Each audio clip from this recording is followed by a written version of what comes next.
The mansion was spotless. Every room shone like glass. Every surface gleamed under soft golden light. Expensive perfumes lingered in the air, and the gentle clink of wine glasses echoed in the grand hall. Dressed in designer gowns, poised heiresses laughed softly, their voices carefully modulated, their eyes fixed on one man, the man who owned everything in that house and more. Ethan Reed, 34, billionaire CEO, untouchable. But Ethan's eyes weren't on them. He leaned back in his chair, tired of the performance, the same smiles, the same perfect manners, the same expectations. The women seated across from him were stunning, flawless in appearance, trained in elegance, but all of it felt like a scripted show. No one asked how he was really doing. No one noticed the way his fingers tensed when he spoke about work, or how he tapped his thumb when he was uncomfortable. They saw a CEO. They didn't see Ethan. His assistant cleared her throat quietly, breaking his thoughts. "Sir, shall I bring in the next guest?" He nodded, more out of politeness than interest. But just as the next woman entered, something unexpected happened. A loud mechanical buzzing filled the air, followed by a sudden thud. Heads turned toward the tall glass windows that opened to the sprawling green yard. There, pushing an old rusty lawnmower, was a woman in faded jeans and a worn-out cap. Her cheeks were flushed from the sun, and strands of hair clung to her face. She looked nothing like the polished socialites inside. She didn't even seem to notice them watching her. She was focused, working. Ethan's eyes locked on her. "Who is that?" he asked, sitting upright for the first time that day. His assistant followed his gaze, confused. "I believe that's the new gardener. She just started today." Inside the room, whispers started. "She mows the lawn herself?" one of the heiresses said, almost insulted. Another laughed. "Well, that's one way to get attention." But Ethan didn't laugh. His eyes were still glued to her, studying the way she wiped sweat from her brow, the small pause she took to stretch her back before starting again. She wasn't here to impress anyone. She was here to earn. Outside, the woman finally noticed the stairs from the house. She froze for a second, her hand tightening on the mower. Then, without a word, she turned away and kept going. That was the first time Ethan saw her. And from that moment, something shifted. He didn't know her name. He didn't know her story.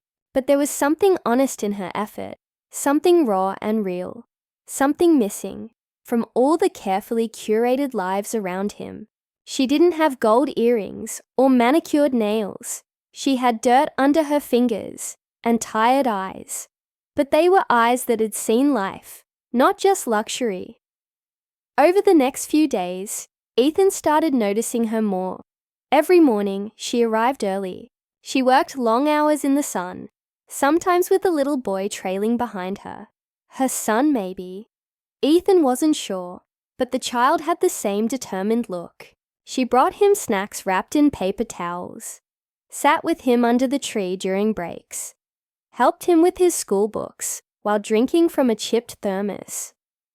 She wasn't just hardworking.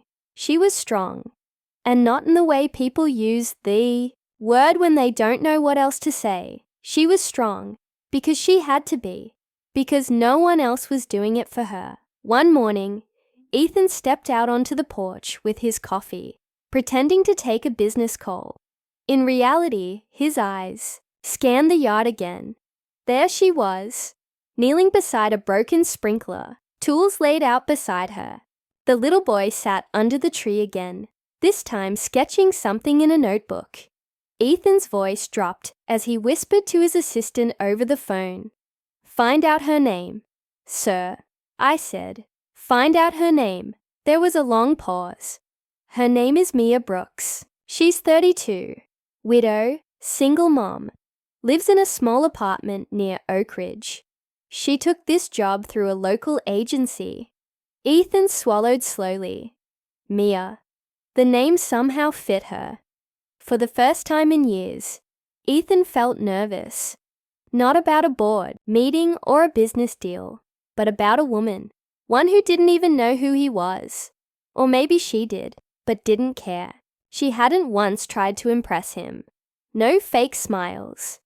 No flirting. She barely made eye contact. One evening, it started to rain suddenly. Heavy sheets of water soaked the lawn, and everyone inside scrambled to shut the windows. But Ethan was already outside. He didn't know why. He didn't even have an umbrella. Mia was still out there, rushing to grab her tools. Her son clung to her side, and she held him close, trying to shield him from the storm. That's when Ethan finally approached her. "Let me help." She looked up, startled. For a second, her eyes met his, and something unspoken passed between them. Surprise, suspicion, curiosity, but not interest. "Not yet. You don't need to," she said quietly, her voice low but clear. "We're used to this." "I know, but maybe you don't have to be," he replied, without thinking. Mia didn't respond. She simply turned back to her son and guided him toward the car, parked under a tree. Rain kept pouring. Ethan stood there, soaked, watching as the old vehicle drove away. He didn't even ask for her number. He just watched. Inside, his assistant stood by the door. "Sir, you still have 5 appointments tonight, all elite candidates. Shall I bring them in?" Ethan didn't reply. He was still staring at the spot where the car had disappeared, because in that moment he realized he had everything except the one thing that made him feel something real. And for the first time, the man who refused every elegant heiress couldn't stop thinking about the woman who mowed his lawn. To be continued. The next morning, Ethan sat in his office, staring blankly at the screen in front of him. Reports, figures, and emails piled up, but his mind wasn't in the boardroom. It was still out on the lawn, in the rain, with Mia. Every time he tried to focus, her voice echoed in his head. "We're used to this." He didn't even know why that line stuck with him. Maybe because it said more about her life than 100 interviews ever could. There was pain in her words. Strength, too. A silent kind that came from living through storms. Both the kind that fall from the sky and the kind that break into your life when you're least prepared. Ethan didn't want to admit it, but Mia had stirred something in him. And it wasn't just admiration. It was restlessness. He wanted to know her story, not just from a file, but from her. Who was she before she ended up mowing lawns for a living? What did she lose? And what was she still holding on for? The conflict started building silently. Ethan's board didn't understand why he was distracted. Shareholders wanted answers about a delayed merger. His assistant gently warned him about upcoming interviews with potential investors. Everyone needed his attention, but his attention was somewhere else entirely. Meanwhile, Mia had no idea how much her quiet presence was unraveling the most composed man in the city. For her, life was still about waking up early, packing lunch for her son Liam, checking if the tires on her car held air, and making it to the next job on time. She had no time for fairy tales, especially not ones about CEOs watching from windows. But fate had its own plan. One morning, Mia arrived to find her lawnmower missing. A note was left behind by the agency. "Old equipment removed. Will replace soon," she sighed, rubbing her temple. Without the mower, she couldn't work, and no work meant no paycheck. As she stood there trying to figure out what to do, Ethan stepped out from the garden path. "Morning," he said casually, holding 2 coffees. "Thought you might need this." Mia blinked. Thanks, but..." I can't work today. My mower's gone. Ethan handed her the coffee and gestured toward a sleek, brand new mower standing at the edge of the yard. Use mine, he said simply. Mia stared at the machine, then at him. You bought that, nodded, trying to act nonchalant. It's just a mower. But to Mia, it wasn't just anything. It was unexpected help. And she wasn't used to that. I'll pay you back, she said firmly. Ethan smiled. Deal. That day, as she worked, he stayed nearby, pretending to take calls, pacing slowly around the yard. He wasn't watching her the way people watch, a show. He was observing with quiet admiration, the way she focused, the way she didn't complain, even when the sun was harsh, how she checked on Liam every hour, bringing him fruit or water, brushing dust from his shirt. He learned things slowly. Her husband died in a car accident 3 years ago. Insurance barely covered the hospital bills. Her son was only 6 then. Mia had tried everything, waitressing, cleaning, even late-night shifts, before she found outdoor work suited her best. No fancy degrees, no safety net, just survival. One evening, Liam fell while playing near the stone path. Ethan rushed over before Mia could even react. He picked up the boy gently, checking his scraped knee. Mia's eyes widened. You didn't have to. I know. Ethan cut in softly. But I wanted to. That moment shifted something. But just as things began to soften between them, whispers started to spread. Tabloids got wind of Ethan's strange behavior. CEO ditches Heiresses for Garden Girl? Headlines mocked. Photos taken from a distance of Mia working, of Liam playing near Ethan, started circulating. The story became a joke in elite circles. Ethan's board confronted him.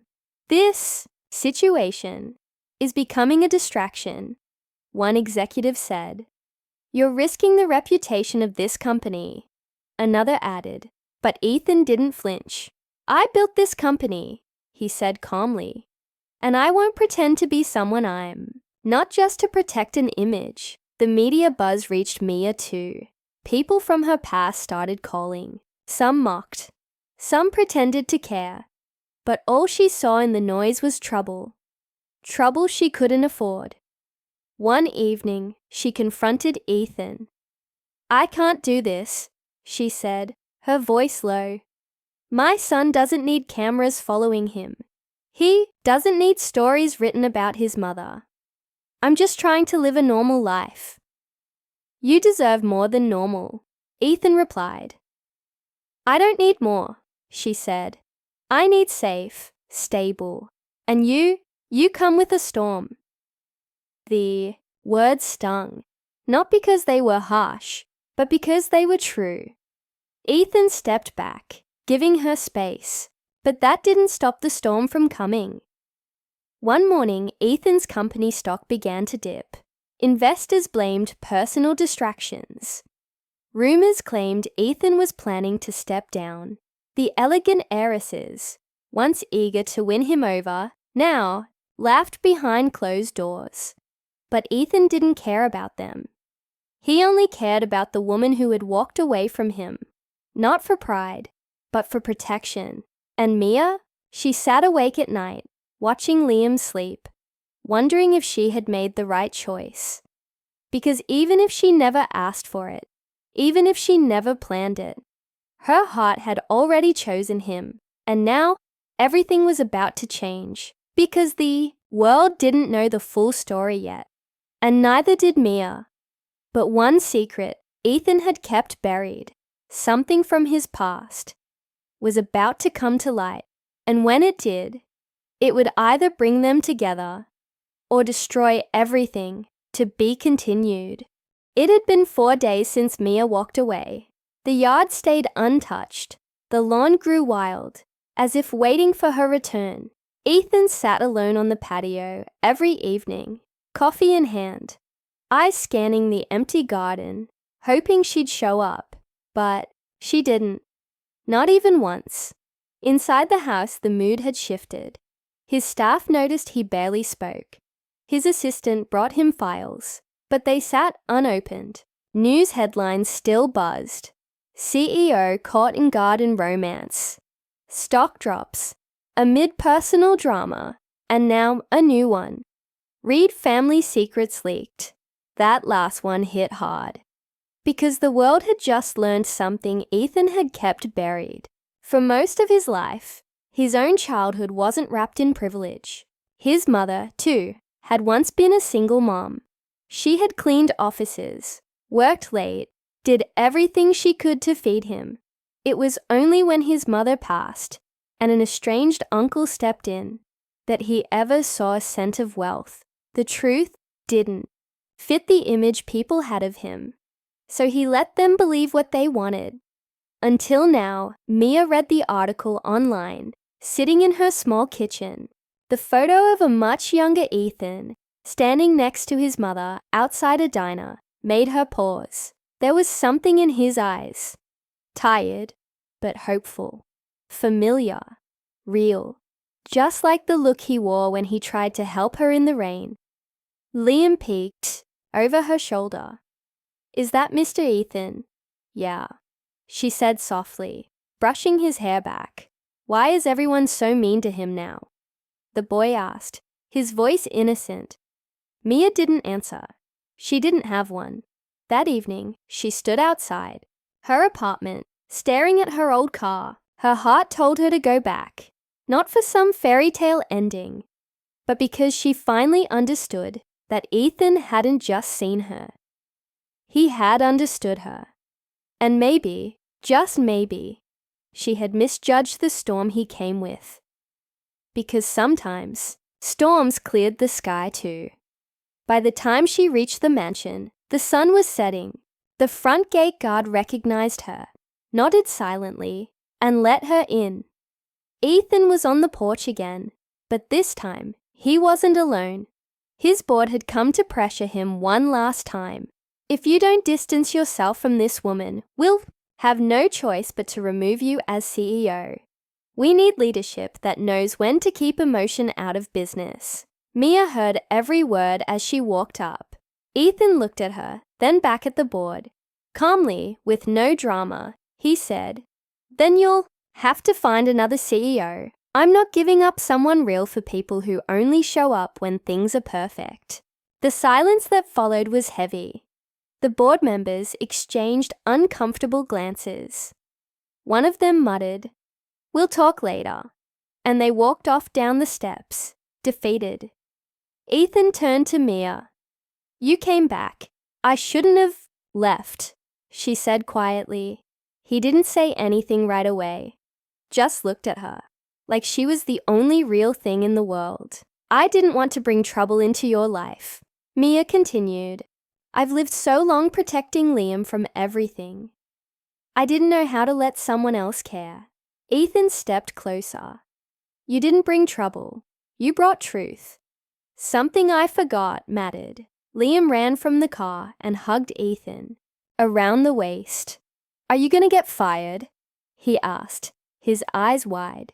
Ethan laughed. "Maybe, but it's okay. I've been CEO for a long time. I think I want to be something else now." "Like what?" Mia asked with a small smile. Ethan looked between her and Liam. "Like someone who shows up for the people who matter."